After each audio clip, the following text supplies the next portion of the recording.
Good day to all of you. I am Dr. Arvind Sharma, Associate Professor in Physics, Government Naval College, BIKANER. Today's class for M.SC final students, I am going to deliver a lecture on the topic Klystron, which is your first topic in your syllabus. At the starting, we are just trying to understand about Klystron in a very short manner. After that, in onwards lecture, we try to understand it briefly and in large view. First of all, the Klystron was invented just before World War II and invented by Varian brothers as a source of microwaves and amplifier of microwaves. It provides much higher powers. Klystrons provides higher powers that had previously been obtainable at these frequencies. So our aim is, in Second World War, aim is of microwave devices is microwave sources and amplifiers for higher powers. Klystron. There are two types of klystrons in your syllabus, two-cavity klystron and reflex klystron. Two-cavity klystrons consist two cavities and reflex klystron consists only single cavity, which behaves or which working as a equivalent to two cavity. Okay. The basic structure of a two-cavity klystron is shown in figure.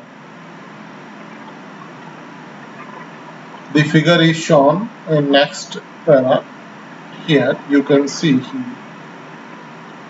Okay. And these figures or layouts are according to resonator structure of klystron. First of all, basic structure in A.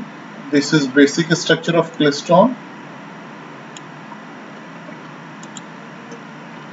B. Structure of a typical tube. How a klystron tube looks like. This is the structure for typical tube. Demonstrate demountable resonator type. Demountable resonator type. This is the circuit. Demountable resonator type. And at last, this is circuit diagram for klystron. This is a circuit diagram for klystron. Okay. So here you can easily see that if we try to understand this figure, here is a cathode, heater, okay, after that grid, this is glass cover,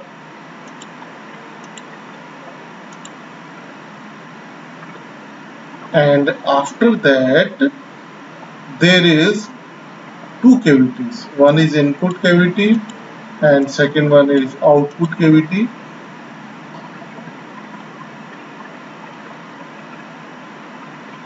Okay, and this is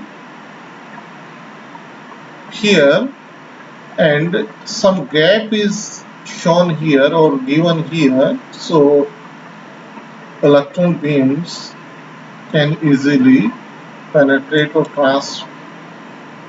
transmit from these cavities. This is field-free space. This is field-free drift space. Number one cavity. This is number one cavity in a symbolic way. In next lecture, we see it in full view. This is the output cavity, and these are coupling loops. These are coupling loops. Here, output gap, and at last electron track. Similarly,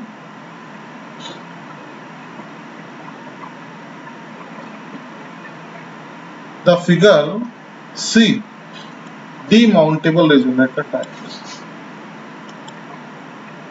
This is a structure and this is demountable. Here you can easily see that first is electron gun, second one is input gap, then drift space, then output gap, and after at last collector. And this is circuit diagram of Klystron, which can be easily understood from here. If you see this circuit and if you see this circuit, this is the circuit diagram, and that is given in figure A, full structure of the Klystron shot. So easily it is understandable. Here voltage is applied between grid and cathode, and here voltage is also applied between cavity and grid. So two voltages are also applied here. Now we easily understand that Klystron contains an indirectly heated oxide coated cathode. Indirectly heated oxide cathode. Control grid, two metallic resonators or cavity. Two metallic resonators and cavity, and at last a collector. These are the major four parts of the Klystron. The resonator nearest to cathode is called input or buncher cavity, which is nearest to the cathode, that is known as input or buncher resonator. The other resonator is known as catcher resonator or output resonator. The electron beam emitted by the cathode is accelerated by DC field. The electron beam that is emitted by cathode is accelerated by DC field, which we applied externally between cathode and cavity, resulting from potential V0. They enter the buncher grid region with a high initial velocity. Because we applied the external DC field, which accelerates the electrons, and electrons enter the buncher grid region with a high initial velocity. If Klystron operates as an amplifier, suppose Klystron operates as an amplifier, the buncher resonator is excited at its resonant frequency. Buncher resonator excited at its resonant frequency by the incoming signal, which is to be amplified, thus producing an alternating field between buncher grids. Due to this alternating field between buncher grids produced, when electrons pass through this AC field,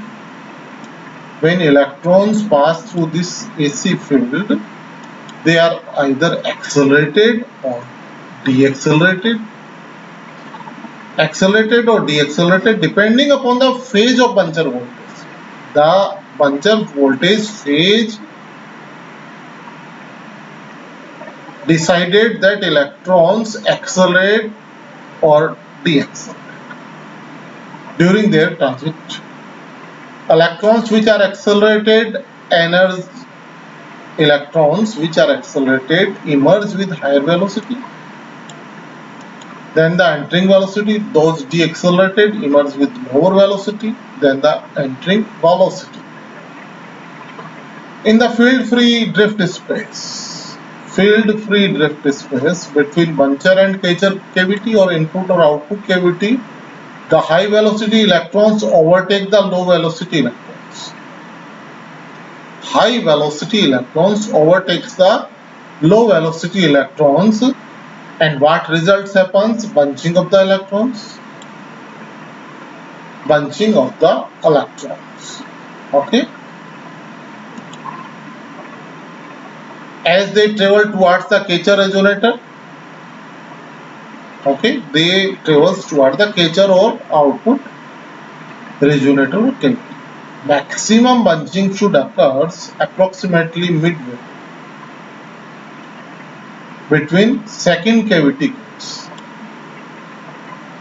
What is the position of maximum bunching? That is midway between second cavity grids.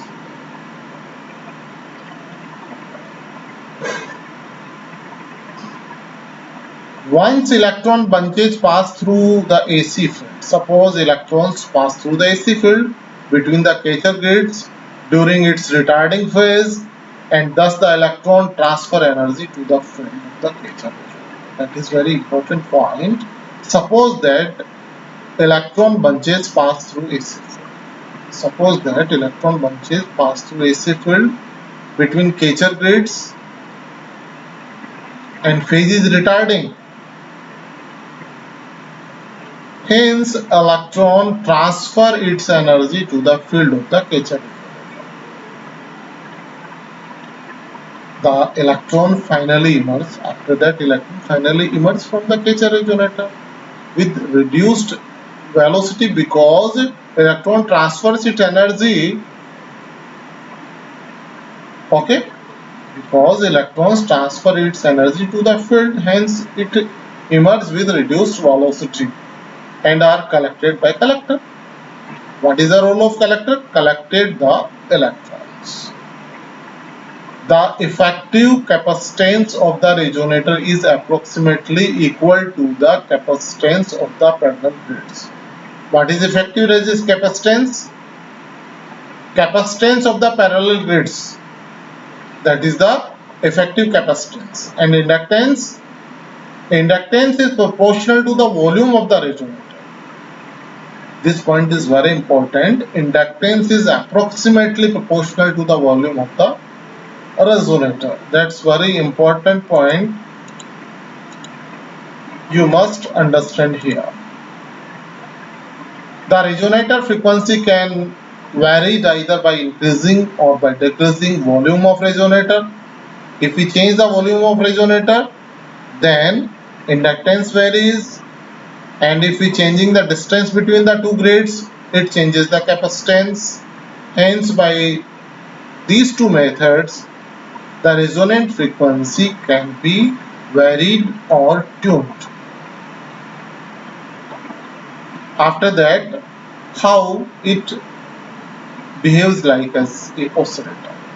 In this lecture, we are only trying to, in very short manner, the working of the klystron as a oscillator. If we place Kacher cavity at a distance d, suppose we place the Kacher cavity at a distance d, where the bunches are formed, where bunching process is produced, and an RF component of current is present in oscillation, would be excited in the cavity. RF power can be brought out. RF power can be brought out. The mechanism results in conversion of DC kinetic energy of the beam into RF energy of the beam. What happens? DC kinetic energy of the electron or beam converted into RF energy of the beam. This tube works as an amplifier. This tube, that means two cavity microwave klystron, behaves like a or works like amplifier, with the input being fed to the buncher cavity. Input fed to the buncher cavity and the output being obtained from Kacher cavity. It is possible to connect the two cavities. There is possibility to connect the two cavities so that part of power output is fed back to input signal. Some part of power of output is fed back to the input signal or supplied signal. In this way, one can obtain an oscillator, because we know that this is the basic mechanism of oscillator. Feedback is necessary. The input signal is applied to one of the resonators and the amplified signal is obtained from the other. Input is given to one resonator and amplified signal is obtained from the other. If a portion of the output signal is returned to the output, the tube works as an oscillator. Suppose some portion of output signal is fed back or returned to the input, then it behaves like an oscillator. So today we just try to understand in very short manner what is two cavity. klystron. In onwards lecture, we go through in large view what is klystron, two-cavity klystron structure, what is its working, what is velocity modulation. Okay, so in next lecture we understand about the two-cavity klystron working, its diagram in very brief or large view. Okay, thanks to all of you.